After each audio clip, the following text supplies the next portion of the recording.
नमस्कार, तपाईहरुलाई स्वागत छ हाम्रो यस ENT क्लासेस युट्युब च्यानलमा। आज म तपाईहरुलाई कक्षा 10 को विज्ञान तथा प्राविधिक विषय अन्तर्गत इकाइ 11 विद्युत र चुम्बकत्व इलेक्ट्रिसिटी एन्ड म्याग्नेटिज्म पाठ्यको अभ्यास सोल्भ गराउने छौं। भिडियो मन परेमा भिडियोलाई एउटा लाइक गर्नुहोला र हाम्रो च्यानलमा नयाँ हुनुहुन्छ भने च्यानललाई सब्स्क्राइब गर्नुहोला यस्तै भिडियोहरु हेर्नको लागि। ढिला नगरिकन सुरु गरौँ आजको क्लास। पाठ 11 विद्युत र चुम्बकत्व। प्रश्न नम्बर 1 मा के सोधेको छ कि तलका प्रश्नको सही विकल्प छनौट गर्नुहोस्। सो प्रश्न नम्बर 1 तलका मध्ये कुन एसी को स्रोत हो? सो यसको राइट एन्सर रहेको छ डाइनामो।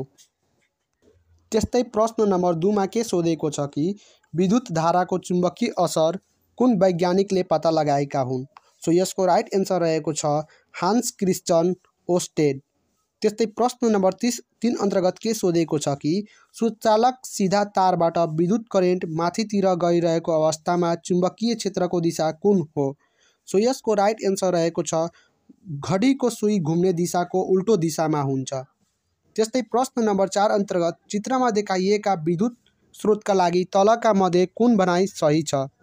सो यसको राइट एन्सर रहेको छ ए बाट उत्पादन हुने विद्युत करेन्टबाट बत्ती बल्दा उज्यालो घटबड हुन्छ।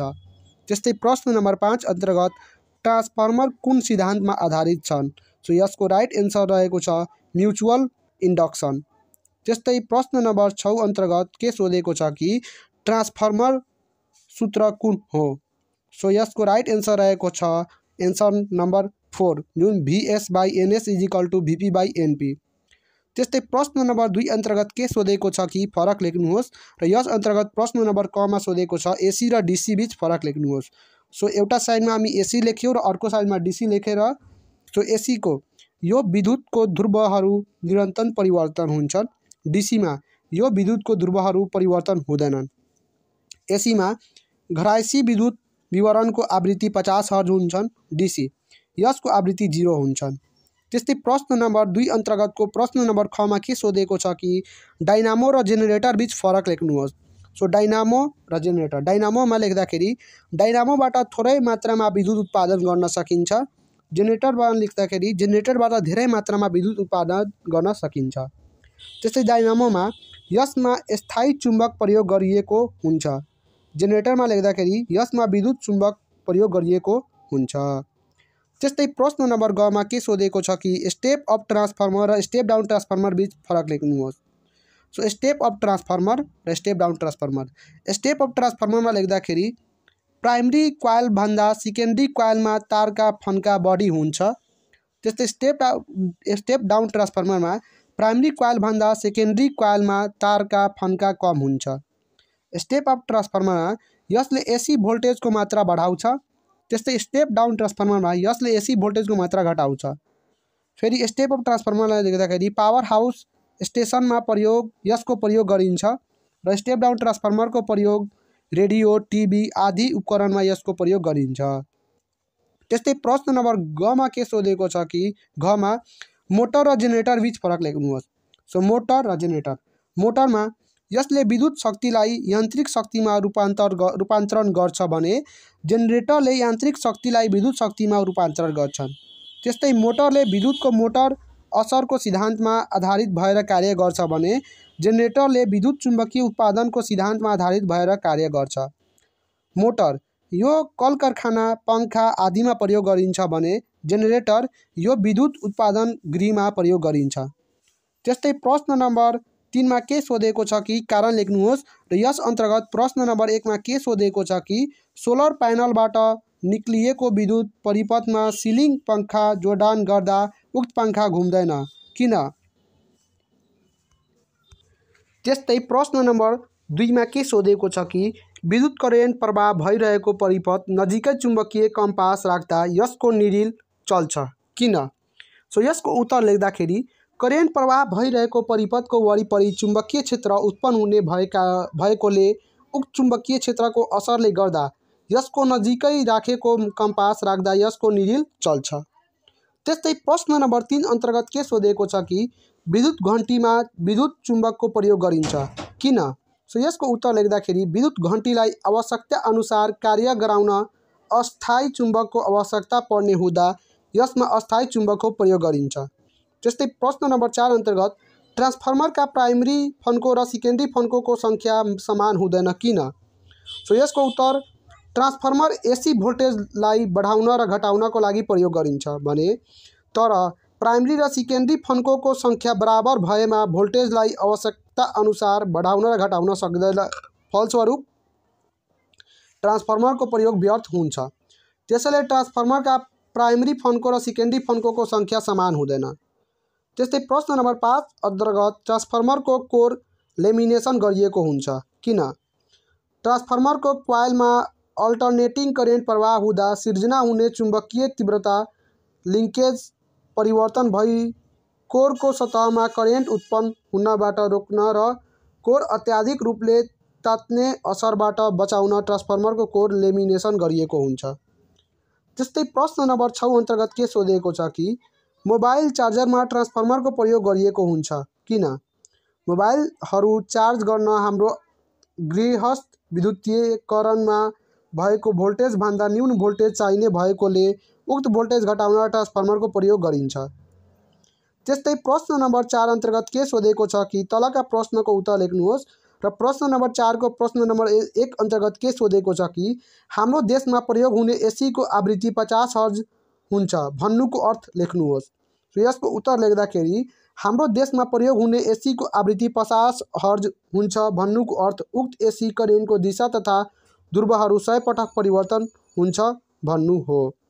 त्यस्तै प्रश्न नम्बर 2 अन्तर्गत डाइरेक्ट र अल्टरनेटिभ करेन्टको समय ग्राफ कोर्नुहोस्। सो यहाँ उत्तर लेख्दाखेरि यहाँ ग्राफमा हामी देखाइएको छ फिगरमा टाइम र करेन्टको ग्राफ अफ डाइरेक्ट करेन्टको, त्यस्तै ग्राफ अफ अल्टरनेटिङ करेन्टको यहाँ देखाइएको छ। त्यस्तै प्रश्न नम्बर 3 अन्तर्गत विद्युत बहिरहेको सिधा तारको वरिपरिको र सोलेनोइडको वरिपरिको चुम्बकीय क्षेत्रको रेखा चित्र कोर्नुहोस्। सो यहाँ देखाइएको छ चित्रमा, आफै कोर्नुहोला। त्यस्तै सोलेनोइडको पनि देखाइएको छ, यो हेरेर कोर्नुहोला। त्यस्तै प्रश्न नम्बर 4 अन्तर्गत के सोधेको छ कि निम्नलिखित नियमको व्याख्या गर्नुहोस् र प्रश्न नम्बर 4 को अन्तर्गत के सोधेको छ कि सिधा तारबाट विद्युत करेन्ट प्रवाह हुँदा बन्ने चुम्बकीय क्षेत्रको दिशा देखाउन मैक्सवेलको दायाँ हातको बुढी औँलाको नियम के हो? सो यसको उत्तर लेख्दाखेरि यस नियम अनुसारले के भनेको छ कि कुनै पनि सुचालकमा करेन्ट प्रवाह हुँदा उक्त सुचालकलाई दायाँ हातले मुठी कसी समाउँदा बुढी औँलाले प्रवाह हुने करेन्टको दिशा जनाउँछ भने बाँकी रहेका 4वटा औँलाले चुम्बकीय क्षेत्रको दिशा जनाउँछ।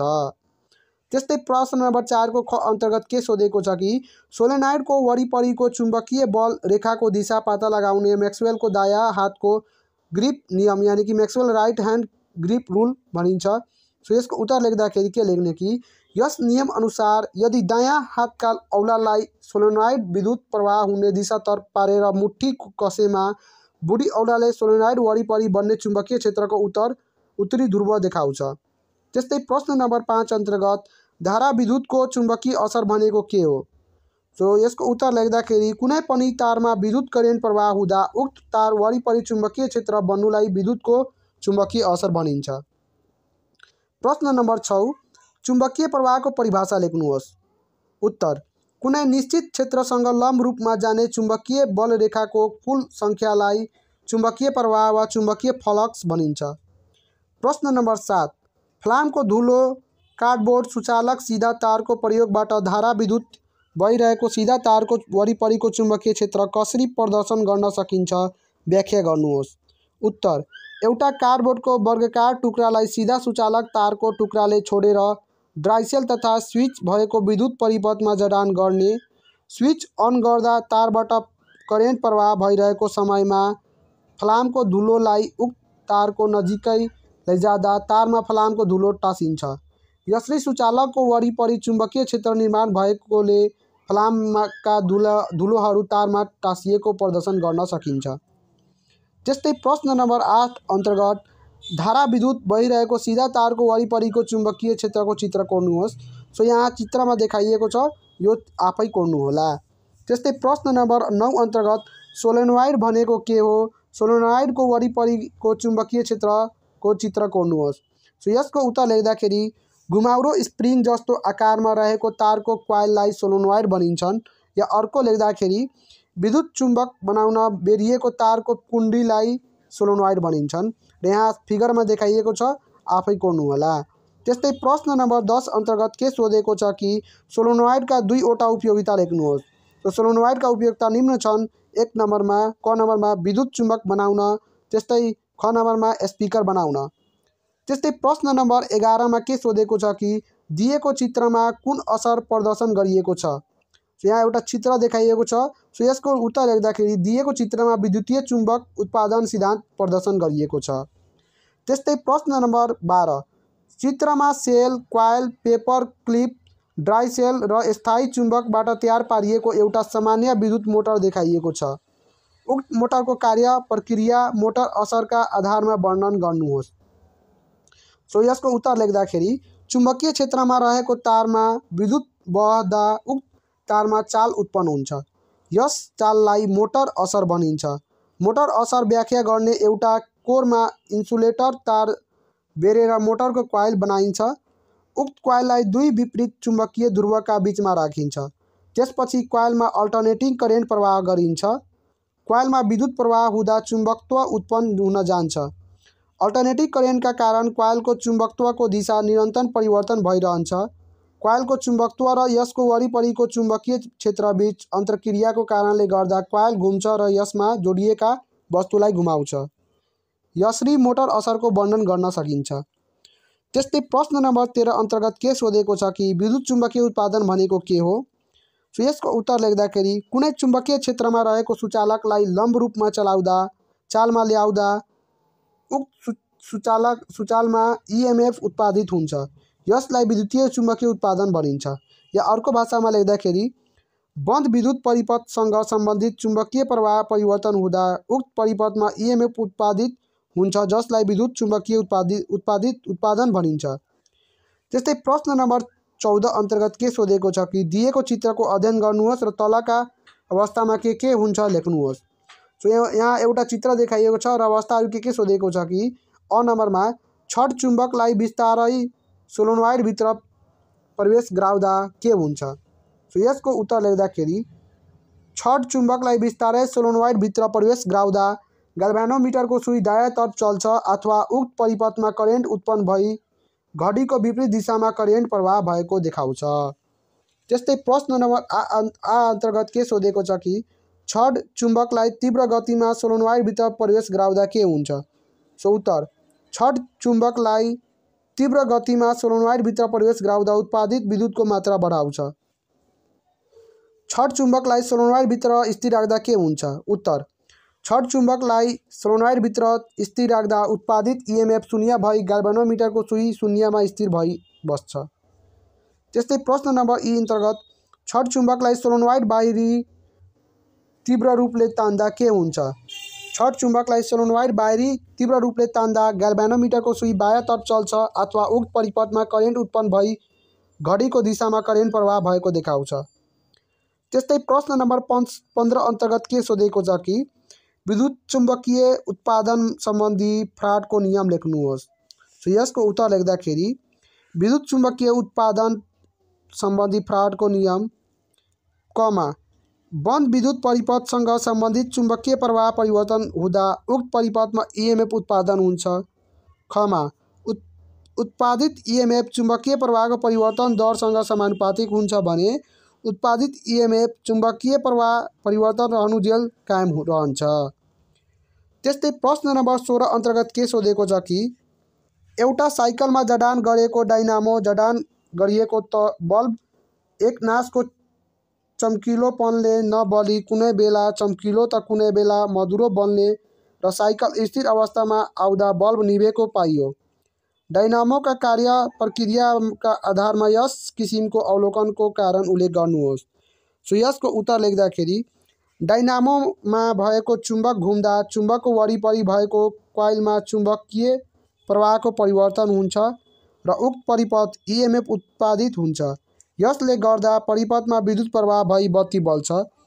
जब साइकलको डाइनामो घुम्ने गति बढ्छ तब उक्त परिपथमा चुम्बकीय प्रवाहको परिवर्तन दर बढ्छ र उत्पादित EMF को मात्रा बढ्न गई बत्तीको चम्किलोपन बढ्छ भने त्यसैगरी जब साइकलको डाइनामो घुम्ने गति घट्छ तब उक्त परिपथमा चुम्बकीय प्रवाहको परिवर्तन दर पनि घट्छ र उत्पादित EMF को मात्रा घट्न गई बत्तीको चम्किलोपन पनि घट्छ र साइकल स्थिर अवस्थामा आउँदा डाइनामो भित्र हुने चुम्बकीय प्रवाह परिवर्तन पनि शून्य हुन्छ र उत्पादित EMF पनि शून्य हुँदा बत्ती निभिन्छ। त्यस्तै प्रश्न नम्बर 17 अन्तर्गत के सोधेको छ कि के गर्दा डाइनामोबाट उत्पादन हुने विद्युतको मात्रा बढाउन सकिन्छ? कुनै दुईवटा उपाय लेख्नुहोस्। सो यसको उत्तर डाइनामोबाट उत्पादन हुने विद्युतको मात्रा बढाउन डाइनामोको घुम्ने गति बढाउने र अर्को डाइनामोभित्र चुम्बकको शक्ति बढाउने र अर्को डाइनामोको भित्रको चुम्बक वरिपरि रहेको क्वाइलको फन्को सङ्ख्या बढाउने। त्यस्तै प्रश्न नम्बर 18 अन्तर्गत के सोधेका छ कि नेपालका विद्युत उत्पादनका कुनै दुई ठुलो स्रोतहरू जलविद्युत गृह सोलर पावर प्लान्टका बारेमा खोजी गरी तिनको क्षमता त्यसबाट उत्पादन हुन विद्युतका किसिम प्रसारण आदि समेटेर खोजमूलक प्रतिवेदन तयार पार्नुहोस्। सो यसको उत्तर लेख्दाखेरि नेपालको नदी नालाको कुल जलविद्युत क्षमता 83,000 मेगावाट रहेको छ भने कुल उत्पादन योग्यता क्षमता 42,000 मेगावाट रहेको छ। हालसम्म जलविद्युतबाट करिब 2200 मेगावाट विद्युत उत्पादन भएको छ भने 53 मेगावाट विद्युत दुहिबी थर्मल प्लान्टबाट उत्पादन गरिएको छ। जलविद्युतबाट उत्पादन भएको विद्युत AC करेन्ट हो भने थर्मल प्लान्टबाट उत्पादन हुने विद्युत AC करेन्ट उत्पादन हुन्छ। नेपालमा केही ठुला जलविद्युत आयोजनाहरू निर्माणधनी अवस्थामा रहेका छन् र तिनीहरू सम्पन्न भएमा कुल 3219 मेगावाट विद्युत उत्पादन हुने प्रस्तावन रहेको छ। त्यस्तै प्रश्न नम्बर 19 अन्तर्गत के सोधेको छ कि ट्रान्सफर्मर भनेको के हो? उत्तर अल्टरनेटिभ करेन्टको भोल्टेजको घटाउन वा बढाउन प्रयोग गरिने उपकरणलाई ट्रान्सफर्मर भनिन्छ। त्यस्तै प्रश्न नम्बर 20 मा चित्रमा देखाइएका ट्रान्सफर्मर X र Y को किसिम लेख्नुहोस्। सो यहाँ चित्रमा देखाइएको छ पावर स्टेसन, त्यस्तै ट्रान्सफर्मर X, अर्को ट्रान्समिसन लाइन भयो र ट्रान्सफर्मर Y भयो भन्ने कुरा बुझ्ने। सो उक्त चित्रमा X ले स्टेप अप ट्रान्सफर्मर र Y ले स्टेप डाउन ट्रान्सफर्मर जनाउँदछ। त्यस्तै प्रश्न नम्बर 21 अन्तर्गत के सोधेको छ कि स्टेप अप ट्रान्सफर्मर र स्टेप डाउन ट्रान्सफर्मरका ब्लक रेखाचित्र कोरी प्रत्येकका दुईवटा उपयोगिता लेख्नुहोस्। सो यहाँ ब्लक रेखाचित्र देखाइएको छ र उत्तर स्टेप अप ट्रान्सफर्मरका उपयोगिताहरू विद्युत उत्पादन गृहबाट विद्युत प्रसारण गर्न, अर्को रेडियो तथा टेलिभिजन प्रसारण गर्न, त्यस्तै लामो दूरीमा विद्युत प्रसारण गर्न। त्यस्तै स्टेप डाउन ट्रान्सफर्मरका उपयोगिताहरू विद्युत प्रसारण लाइनबाट गृह विद्युतीकरण गर्न, अर्को रेडियो बजाउन तथा मोबाइल चार्ज गर्न। सो यही प्रश्न साथ आजको क्लास यही समाप्त हुन्छन्। हजुरलाई भिडियो मन परेमा भिडियोलाई एउटा लाइक गर्नुहोला र हाम्रो च्यानलमा नयाँ हुनुहुन्छ भने च्यानल सब्स्क्राइब गर्नुहोला यस्तै भिडियोहरू हेर्नको लागि। हस्त धन्यवाद। पढ्नु